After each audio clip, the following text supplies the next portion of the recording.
अस्सलामुअलैकुम नाजरीन। Peoples party की मेज़बानी में वफाकी दारुल हुकूमत में मुनक्किद होने वाली अपोजिशन की कुल जमाती कॉन्फ्रेंस पर फवाद चौधरी का रद्दअमल भी आ गया। तफसीलात के मुताबिक वज़ीर science and technology Fawad Chaudhry ने कहा, अब्बू बचाओ मुहिम की और किस फॉलोअप हो गई। मीडिया की आज़ादी का सबूत है कि नवाज शरीफ की तकरीर बराह रास्त दिखाई गई। नवाज शरीफ कहते हैं 33 साल मुल्क में आमरीत रही, ये नहीं बताया इन सालों में 15 साल वो खुद इस सिस्टम का हिस्सा रहे। उनका कहना था कि नवाज शरीफ ने खुद कठपुतली के तौर पर खिदमत सर अंजाम दी। नवाज शरीफ की तकरीर का नुक्ता ये है, मैं हुकूमत में हूँ तो सब ठीक है।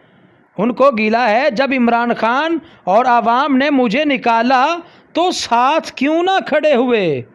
उम्मीद है आपको हमारी आज की वीडियो पसंद आई होगी। अगर वीडियो पसंद आई तो वीडियो को लाइक करें और जो लोग चैनल पर न्यू हैं वो चैनल को सब्सक्राइब करके साथ लगे बेल के आइकन को लाजमी प्रेस करें ताकि हमारी हर नई वीडियो की अपडेट आपको सबसे पहले मिल सके।